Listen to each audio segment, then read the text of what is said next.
अल्लाहुम्मा सल्लि व सल्लिम अला सय्यिदिना मुहम्मदिन व अला आलि सय्यिदिना मुहम्मदिन कमा तुहिब्बु व तर्दा बिन सल्लि अलैहि। अल्लाहुम्मा सल्लि व सल्लिम अला सय्यिदिना मुहम्मदिन व अला आलि सय्यिदिना मुहम्मदिन कमा तुहिब्बु व तर्दा बिन सल्लि अलैहि।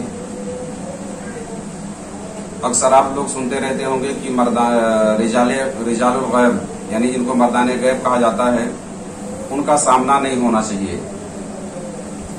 अगर मर्दाने गैब का सामना हो गया किसी भी अमल के अंदर, जैसे कोई वज़ाइफ आप पढ़ रहे हैं, नुकूश लिख रहे हैं, या उनके तरफ सफर करना, यानी मर्दाने गैब का यानी रिजालुल गैब का सामना होना, ये आपके लिए नहुसत और जवाल का बाइस है। लेकिन अगर कोई आदमी जानकारी ना होते हुए भी अगर कभी ऐसी सूरत बन जाए, उसको लगता है कि किसी मुहिम किसी काम के अंदर मैं बहुत ज्यादा फेल हो रहा हूं, यह सफर मैंने किया, और बाद में अगर वो हिसाब लगाए कि मर्दाने गैब उसके हिसाब के हिसाब से अगर लगता है कि मर्दाने गैब का हमारा सामना हो गया है, मुकाबला हो गया है, अब तो हो गया बराबर, तो अब वो क्या करे, यानी उस नहुसत से कैसे बचे। इसके पहले शायद मैंने वो वीडियो बनाई थी, अपलोड नहीं हो पाई है, कि मर्दाने गैब किन किन तारीखों में कहाँ कहाँ रहते हैं, उनका सामना होने के नुकसानात क्या हैं।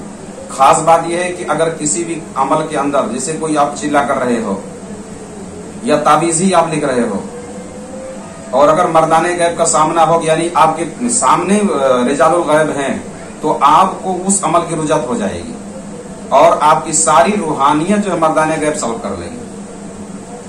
तो अब अगर किसी आमिल को ऐसा लगता है कि भाई गलती से मर्दाने गैब का सामना हो गया है, तो अब उस नहुसत से कैसे बचा जाए और वो जो उसकी खोई हुई ताकत है वो कैसे वापस मिले, यानी रुजत से कैसे वो पलटे।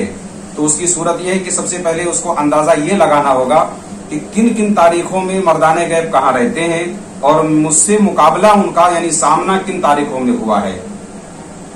बात समझ आ रही है। जैसे अगर 1, 9, 16 और 24, 1, 9, 16 और 24 तारीख को अगर उसको गाना में मर्दाने गैब का सामना हुआ है, यानी 1, 9, 16, 24 को मर्दाने गैब एक सिमत में रहते हैं। अगर अब वो हिसाब कर ले कौन सी तारीख को मुझसे गलती हुई है, अगर 1, 9, 16, 24 को उसका सामना मर्दाने गैब से हुआ है, तो उस तरफ के जो मर्दाने गैब है उनकी सवारी है सफेद मुर्गा, उनको कहते हैं मुर्ग सवार।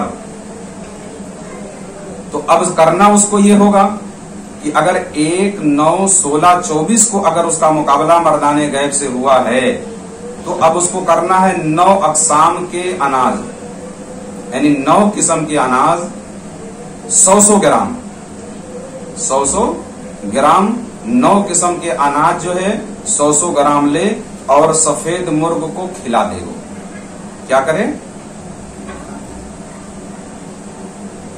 अब जाहिर सी बात है कि मतलब 900 ग्राम हो गए, तो मुर्गा एक टाइम में तो खाएगा नहीं, एक दिमाग में बात आती है।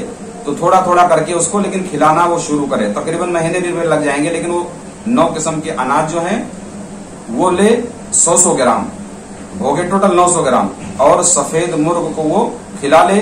उसके बाद एक तिलिस्म जो है, ये जो मैं आपको दिखा रहा हूं, ये तिलिस्म लिखे और अपने दहने बाजू को कम से कम 1 महीना बांध के रखे, तो जाकर के मर्दाने गैब की सख्ती उस पर खत्म होगी और रुजत से वो वापस आएगा।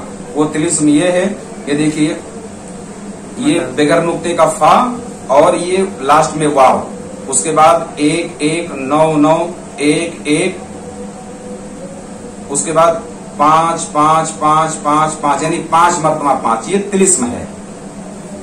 इसको लिख ले और लिख करके इसको अपने दाहिने हाथ को बांध ले और सफेद मुर्ग को 9 किस्म के अनाज, अक़साम के अनाज जो है वो ले और सफेद मुर्ग को खिलाए। इंशाअल्लाह तबारक व तआला 1, 9, 16 और 24 को जो मुकाबला उसको हुआ था मर्दाने गैब का, उससे वो क्या नाम है, उस नहुसत और रुजत से वो बच जाएगा। अल्लाह तबारक व तआला की बारगाह में दुआ है, मौला करीम हम सबको हर मामलात में मर्दाने गैब की रियायत करते हुए, यानी उनका सामना ना होने पाए। हमेशा याद रखें कि मर्दाने गैब आपके पुष्ट पर ही रहें। अगर सामना हुआ तो खतरात और रुजत से आपको कोई नहीं बचा पाएगा। बाज हजरात वो तावीज़ात का भी काम करते हैं, तावीज लिखते हैं, और मालूम पड़ा मर्द रिजालुल गैब का उनका सामना है, बराबर है, तो ताबीज बिल्कुल उल्टी यानी असर ही नहीं करेगी बल्कि रिएक्शन कर जाएगी आपको। अब कोई आदमी किसी शैतान और जिन्नात को उतार रहा है तो अब वो मालूम पड़ा मर्दाने गैब का आपका सामना है और वो जो शैतान या जिन्नात जिसको आप काट पीट कर रहे हो उसके हिमायत में है, तो आपकी तो टांग वैसे भी फटनी है। अव्वल तो ये आसेब आपको दबाएगा, दूसरे मर्दाने गैब का सामना, तो डबल डबल खतरे में आप पड़ जाएंगे। तो आमिलीन के लिए जरूरी ये है कि वो जाने, या जो नुकूश का काम करते हैं उनके लिए तो बहुत जरूरी है कि वो जाने कि आज मर्दाने गैब किधर हैं। इसके पहले वाली वीडियो आप अपलोड कर दीजिएगा, उसमें मैंने बयान किया था कि मर्दाने गैब की चाल कैसे समझे, उसके असरार क्या हैं। अल्लाह तबारक व तआला की बारगाह में दुआ है मौला करीम हमें इन सब बातों पर अमल करने की तौफीक दे। आइंदा इंशाअल्लाह ताला और दीगर जो सिमतों पर जब हमारा मुकाबला हो उसके लिए मैं उसके सदकात और तिलिस्म बताता हूँ इंशाअल्लाह। अस्सलाम वालेकुम।